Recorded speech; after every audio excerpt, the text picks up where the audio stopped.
Kardashian Jenner não tem um dia de paz. Olá, internet! Mais um vídeo sobre as Kardashian aqui no canal, pra alegria de vocês, meus anjos. O clã Kardashian Jenner adora um drama, uma polêmica, né? A gente sabe. Recentemente, Kylie Jenner foi alvo de um escândalo novo após a revista Forbes afirmar que ela fraudou documentos pra fingir ser bilionária. Mas essa não é a primeira nem única vez que a família é acusada de mentir sobre algumas coisinhas da vida delas, não é mesmo? A própria Kourtney Kardashian já deu a entender durante o primeiro episódio da 15ª temporada de Keeping Up with the Kardashians que a sua relação com as irmãs é forçada pro programa. Tem isso. O Keeping Up, que é protagonizado por Kim, Khloe, Kourtney Kardashian e Kylie Kendall e Kris Jenner, é um dos realities mais duradouros e famosos da TV americana. Inclusive as Jenner, as caçulas da família, chegaram a crescer em frente às câmeras. Mas ao longo dos 3 anos que Keeping Up tá no ar, o reality estreou em 2007, muitos fãs já teorizaram a respeito de algumas cenas terem sido roteirizadas ou editadas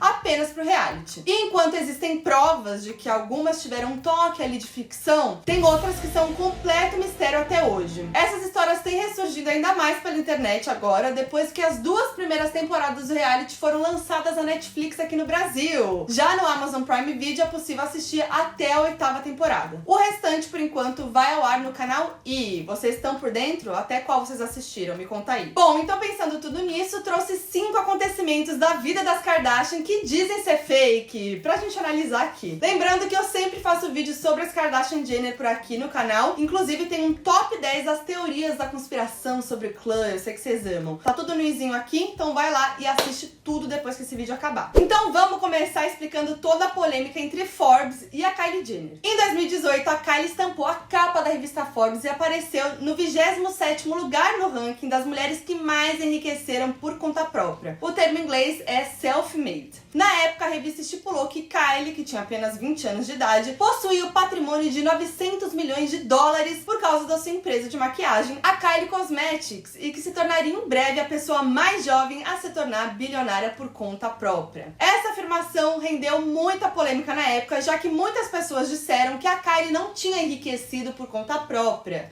já que ela veio de uma família que já tinha muito dinheiro e tudo mais. Mas, independente disso, em março de 2019, a caçula Jenner alcançou a marca de 1 bilhão em patrimônio, segundo a revista Forbes. Até que em maio de 2020, a Forbes causou ao tirar Kylie da lista de bilionárias e afirmar que ela, Kris Jenner e seus contadores tinham fraudado documentos para parecer que a empresa da Kylie era muito maior e muito mais lucrativa do que realmente era. Mano do céu! Calma que eu vou explicar. Em uma longa reportagem, a Forbes revelou que Kylie e Kris tentaram por muitos anos provar, por meio de declarações de impostos, que a Kylie Cosmetics era muito lucrativa. O que elas conseguiram depois de uma resistência inicial ali dos especialistas, né? Que de início achavam improvável que a empresa tivesse crescido tanto em tão pouco tempo. Segundo elas, em 2016, após um pouco mais de um ano do lançamento da empresa, o lucro foi de 300 milhões de dólares. E no final de 2019, Kylie teria vendido 51% da empresa para Coty, multinacional de cosméticos, fazendo com que a Kylie Cosmetics se tornasse uma companhia avaliada em 1 bilhão e 200 milhões de dólares. Então, não tinha dúvida de que a caçula Jenner era bilionária mesmo, né, segundo elas. Mas em documentos da Coty obtidos pela Forbes, consta a receita da Kylie Cosmetics no ano anterior à compra. E os números são bem diferentes do que os declarados pelas Jenners. E em 2018, Kylie declarou para a Forbes que a empresa tinha lucrado 360 milhões.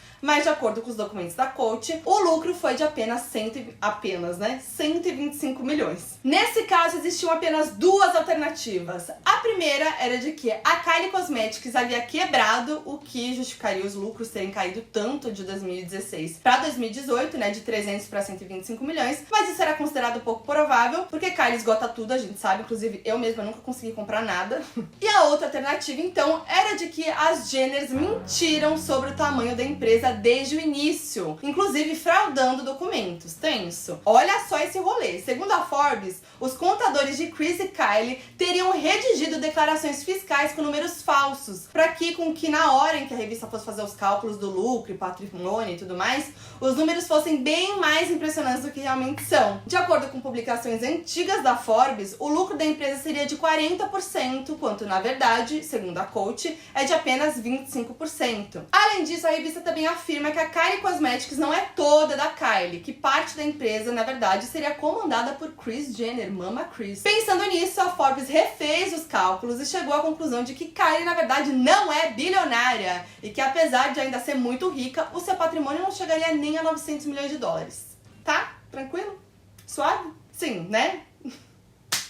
Auge. Apesar de todas essas evidências, os representantes de Kylie e Kris negaram a acusação de fraude em uma nota enviada para Forbes dizendo o seguinte: as acusações de que as Jenners e seus contadores falsificaram retornos fiscais e mentiram sobre as receitas de 2016 pelos últimos 4 anos são absolutamente falsos. Kylie ainda desabafou no Twitter, dizendo que nunca pediu para fazer parte da lista dos bilionários da Forbes e que nunca fraudou nenhum documento para isso. Ela disse assim: tudo que vejo é uma série de declarações imprecisas e suposições não comprovadas. Eu nunca pedi por nenhum título ou menti para chegar lá. Mano, mas o bagulho é tenso real, porque assim, a acusação da Forbes envolve fraude de documentos fiscais, né? E de acordo com especialistas e advogados, a Kylie pode enfrentar uma investigação criminal. E pior, se as acusações forem verdadeiras, os envolvidos e responsáveis pelo esquema podem ser presos. Mano, muito tenso, né? Mas eu acho o auge essa discussão pra saber se é milionária ou bilionária. Eu queria esse tipo de problema, entendeu? Descobrir se eu sou milionária ou bilionária. Tipo, que se eu tenho 900 milhões ou se eu já passei de 1 bilhão.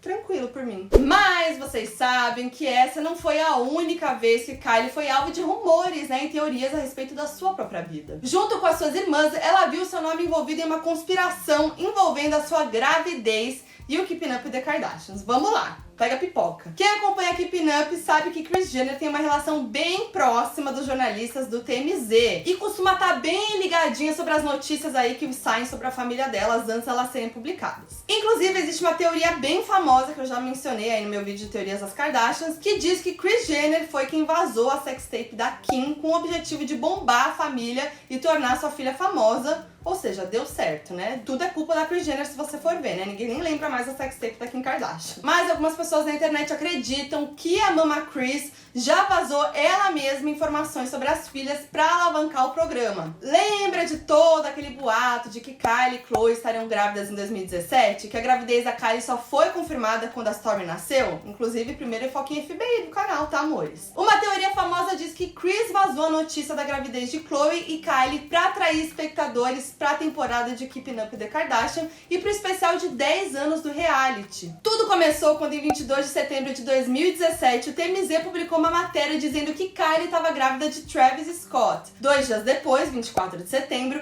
o especial de 10 anos do reality foi ao ar e tinha uma mega expectativa de que Kylie iria anunciar a gravidez no programa. Mas o assunto não foi nem mencionado, o que deixou muita gente pistola, inclusive eu. Já no dia 26 de setembro, o TMZ publicou uma nova notícia dizendo que Khloe estava grávida de Tristan Thompson. E alguns dias depois, em 1º de outubro, foi lançada a 14ª temporada de Keeping Up. E novamente muita gente assistiu esperando o anúncio da gravidez que nunca aconteceu. Mas ao contrário da Kylie, que só confirmou a gravidez da Stormi após ela ter nascido, Khloe foi mais rápida e em dezembro de 2017 publicou uma foto no Instagram revelando a gravidez de True. Essa teoria nunca foi confirmada por nenhuma das Kardashians, mas é bem a cara da Kris, né? Ter vazado a informação ali pra bombar o reality. O que vocês acham? Ainda falando sobre as teorias que envolvem os bebês Kardashian, uma conspiração ainda mais doida diz que sim, ela, de novo, Kris, planejou que Kim, Khloe e Kylie tivessem as filhas mais ou menos na mesma época. Pega só essa timeline. A Kim se tornou mãe de Chicago em 15 de janeiro de 2018 por meio de uma barriga de aluguel. Kylie deu à luz a Stormi dia 1º de fevereiro. E Khloe trouxe True ao mundo em 12 de abril. Então alguns fãs acreditam que Kris conseguiu convencer as 3 filhas a engravidarem juntas pra gerar mais buzz pro programa. Será, gente? Eu acredito, tá? Eu acho que tudo ali é feito, é bolado, é tramado, é planejado pela Mama Kris, tá? Bom, outra teoria que surgiu entre os fãs de Keeping Up with the Kardashians tem tem a ver com os médicos que aparecem no reality. Essa é muito louca, mano, eu amo.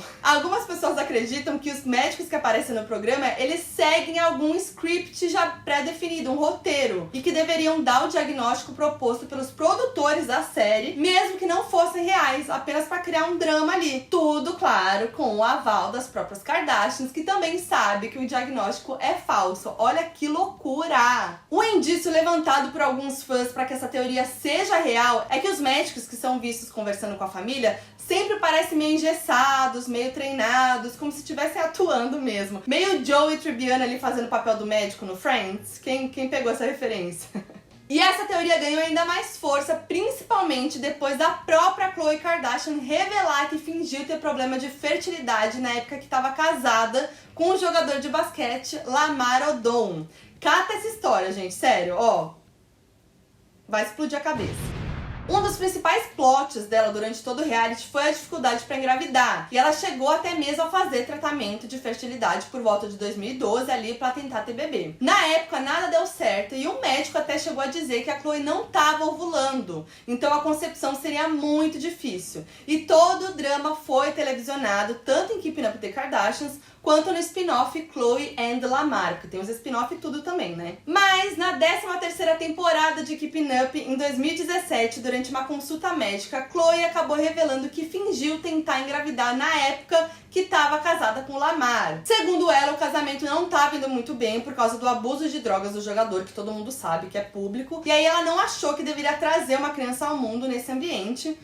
Sim, sensata, né? When I was doing my fertility treatments, like they were more so for Lamar, I had to stop because there was much deeper stuff that was happening in our marriage. Bom, nessa época, a Khloe estava fazendo exames para descobrir se poderia ser a barriga de aluguel para a terceira filha de Kim. E descobriu que apesar de ter ali folículos e óvulos considerados velhos, né, o que dificultaria a sua chance de engravidar, a ovulação em si estava ok. Por causa desse problema nos folículos, a Khloe acabou desistindo de ser a barriga de aluguel da Kim, que no final teve a Chicago com a ajuda de uma mulher anônima. Mas apesar dos problemas relatados pelo médico, meses depois, Khloe dividiu com o mundo que estava grávida da sua primeira filha, a True. Vai entender. Essa declaração da Khloe deixou muita gente se questionando. O primeiro médico mentiu, então, sobre ela estar ovulando? E como nenhum profissional percebeu que ela não estava seguindo o tratamento? Será que na verdade eles sabiam, mas não podiam falar durante a gravação do programa?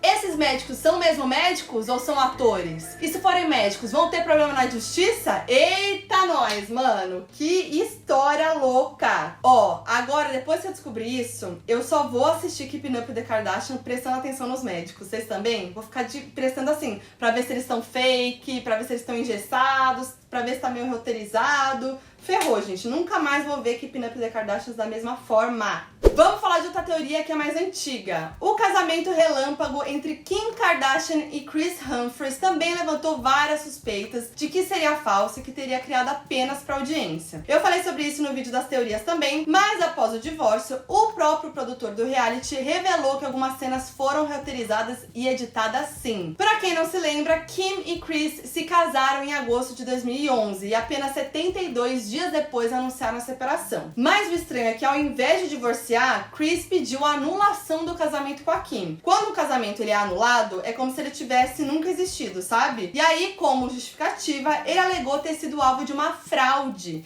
e que Kim apenas casou com ele por publicidade. E isso, é claro, gerou muita polêmica e fez com que os dois brigassem na justiça. Durante o processo, a defesa do Kris alegou que muitas cenas do reality foram editadas ou roteirizadas apenas para pintar ele como vilão. Inclusive, documentos legais do processo declaram que o produtor de Keeping Up with the Kardashians, o Russell J, foi intimidado a depor e confirmou que pelo menos 3 cenas envolvendo Kris e Kim foram criadas apenas para o programa. De acordo com a revista Life and Style, Russell afirmou que Kim não só sabia que Kris ia pedir ela em casamento durante o episódio 13 da 6ª temporada de Keeping Up with the Kardashians, mas também pediu para que a cena fosse regravada por não ter gostado da sua reação. E além disso, algumas fontes contaram ao site Radar Online que Kim sabia até mesmo em que hora do dia o pedido ia ser feito e que teria vetado várias ideias do Kris para a ocasião. Olha que mala, mano. Olha só o que a fonte disse. Kim disse pra Kris como, onde e quando pedi-la em casamento. Não foi nenhuma surpresa pra ela. Primeiramente, Kris a pediu em casamento durante a tarde e precisou fazer isso porque a iluminação estava melhor para capturar o momento. Kim parecia surpresa, mas ela sabia o que ia acontecer. Kris queria que fosse algo íntimo e romântico, mas todas as suas ideias foram negadas por Kim e pela produção do programa Auge. E realmente, o momento é muito fake, mano. Os passos do sapato dela, ele ofegante, a cara dela quando abre a porta, ele falando baixinho, ela dizendo sim. E ela não para de falar oh my god o tempo inteiro. E aí ela fala pra ele, isso é perfeito. E ele responde, você é perfeita. Muito cafona, armado, sabe? Aí, enfim, e tem mais, tá? Russell afirmou que uma das brigas mais icônicas do casal foi totalmente criada pro reality. No quarto episódio da segunda temporada de Kim and Courtney Take New York, em 2011, Kim e Kris têm uma grande discussão após a Kim descobrir que o marido deu uma festa no quarto do hotel em que eles estavam hospedados enquanto ela estava fora. Mas o processo afirma que foi tudo inventado pra série e que Kim não só sabia da festa, como estava no hotel na hora que isso tudo foi gravado. Olha só. Outra cena criada apenas pro reality é que Kim conversa com Kris Jenner sobre não estar feliz no seu casamento com Chris Humphries, que também é mostrada durante o Courtney e Kim Take New York. No sétimo episódio da segunda temporada, as duas falam sobre o assunto durante uma viagem para Dubai, que realmente aconteceu em outubro de 2011, alguns dias antes do anúncio oficial do término do casamento de Kim e Kris. Mas, segundo Russell, a cena foi gravada em dezembro de 2011, quase 2 meses depois do processo de divórcio ter sido iniciado, e que foi tudo criado e roteirizado para parecer que as duas ainda estavam em Dubai. E antes mesmo do Russell confirmar tudo isso, muita gente já tinha suspeitado disso. Isso porque no dia 6 de dezembro de 2011, Kim e Kris Jenner foram flagradas deixando o estúdio de filmagem com as mesmas roupas que elas aparecem vestindo durante a cena sobre a conversa do casamento. Inclusive, a assistente de Kris leva aquele vestido roxo, estilo árabe, que a mama Kris estaria usando em Dubai. Então, mano, ficou muito na cara também. Tem também aquela cena do começo do Keeping Up with the Kardashian, que é a cena que a Kim perde o brinco no oceano, sabe? Que ela tá com o Chris Humphries e ela fica mal, rola toda uma treta. Eu até falei disso no vídeo de tretas aqui do canal. Aquela cena dizem que é fake também. Parece que lá no início da temporada era tudo meio fake. E agora, pra gente fechar, uma teoria bem mais antiga, mas muito icônica. A de que toda a história por trás da prisão de Khloe Kardashian na primeira temporada foi criada apenas pro programa. Ai, eu amo, juro. É muito icônico esse acontecimento. Sim, Khloe foi presa no dia 4 de março de 2007 por dirigir sob a influência de álcool. E por conta da repercussão que o caso teve na época, os produtores de Keeping Up decidiram encenar um momento da prisão para incluir no reality. Tipo, rolou o acontecimento e aí eles encenaram para deixar uma coisa mais, mais emoção. E olha só o mico. No início do episódio 5 da primeira temporada, tem inclusive um aviso de que algumas imagens eram baseadas em fatos reais, entendeu? Para que não houvesse dúvida de que as cenas são apenas uma recriação dos acontecimentos, entendeu? O episódio foi inteiro focado na prisão da Khloe e em como isso afetou toda a família. Teve todo um drama entre ela e as irmãs, porque ela queria que apenas a Courtney soubesse. Mas aí a Courtney contou pra Kim, que acabou deixando escapar ali pra Kris Jenner. Fofoquinha em família, assim, né? Quem nunca? Normal. Depois teve uma briga entre Kris Jenner e Khloe sobre ela precisar contar sobre a prisão dela pra Caitlyn, que na época Bruce Jenner, marido de Kris, pai das Jenner. Então rolou uma grande discussão de toda a família. Todo mundo ficou muito bravo com a Khloe por ela ter colocado a própria vida dela e de outras pessoas em risco. Quem ficou muito pistola, principalmente, foi Caitlyn, porque ela teve um irmão chamado Burt Jenner que morreu em acidente de carro. Então, muito tenso. No final do episódio, a Khloe percebe que tinha bebido demais mesmo naquela noite por estar lidando com a chegada do aniversário de morte do pai, o Robert Kardashian, que é pai das Kardashian. Mas a timeline destes dois eventos não batem, meus anjos. Não. Pega aqui a foquinha FBI. Khloe foi presa em março e o aniversário de morte de Robert Kardashian no dia 30 de setembro, 6 meses depois da prisão da Khloe. Então não faz sentido. E alguns fãs teorizam que toda a desculpa que a Khloe deu pra ter dirigido embriagada foi na verdade algo criado ali pra dar uma emoção pro programa e tal, né? Mas ninguém da família nunca negou ou confirmou nada do tipo. Apesar disso, a prisão da Chloe foi real mesmo. Ela foi obrigada a fazer serviço comunitário e participar de aulas de conscientização sobre o uso de álcool como parte da sua liberdade condicional. Mas por causa da sua agenda complicada, ela perdeu várias reuniões. E aí, em julho de 2008, um juiz reconheceu que ela tinha violado a condicional ao não ter participado das atividades propostas e por isso ela foi sentenciada a 30 dias de prisão. Mas Chloe acabou cumprindo menos de 3 horas, né? Aquela coisa. De acordo com a revista People, a prisão estava super lotada e por isso decidiram liberar ela, gente. Ai, juro, essa história só melhora. Mas eu amo, porque toda essa história rendeu um dos momentos mais icônicos da história do Keeping Up with the Kardashians. Quando a Kris pede pra Kim parar de tirar selfie enquanto elas estão levando a sua irmã pra cadeia. O auge! Would you stop taking pictures of yourself? Your sister's going to jail. Chloe's gone. Here, Kim, this one. I feel like I'm gonna barf. Good, throw up. Mas fica aquela dúvida, né? Será que essa interação também entre a família foi encenada? Não sei, a gente sabe que a Kim tá sempre tirando selfie e que a Kris tá sempre brigando com ela porque ela tá tirando selfie, né? A gente viu isso depois e tal. É um jeitinho da Kim mesmo, né? Então, acho que isso aí talvez não tenha sido encenado. Mas elas estão muito felizes no carro, é muito surreal isso. Inclusive a própria Kourtney tá toda felizinha, tirando fotos no carro, tranquilinha, ó, vibes, rolezinho com a família. Eu aposto que depois desse vídeo você tá aí pensando a mesma coisa que eu. Que tudo em Keeping Up with the Kardashians é fake, né? Muito que bem. Se vocês curtirem, eu faço outros vídeos analisando outras cenas pra ver se é fake, se não é, o que é fake, o que não é. Eu acho que as cenas fakes, mais roteirizadas mesmo, de acontecimentos, era mais no início do reality show, naquele momento que elas estavam muito querendo bombar a família, né? Porque elas ainda não eram o que elas são hoje. Então deu certo, como a gente pode ver, né? Porque todos esses bafos aí deram buzz pra elas, e elas são quem elas são hoje, muito grandes. Então eu acho que pode ser que hoje não tenha tanto acontecimento fake. Eu acho que também por hoje isso é muito mais difícil de descobrir que é roteirizado, que é fake, não é mesmo? Inclusive dizem que a fachada exterior da casa delas é tudo fake, que a parte interna da casa realmente é a casa delas, mas a parte externa é tudo fachada fake de outras casas, só pra despistar aí, pra elas terem mais segurança, o que faz sentido, né? Mas me contem aí o que vocês acharam, dá um like se vocês curtiram, compartilha pra todo mundo que ama um bafo de Kardashian e se inscreve no canal se você ainda não é inscrito. E vai lá ver todos os meus outros vídeos das Kardashians aí, que eu vou deixar aqui no izinho. É nóis, tamo junto. Beijo!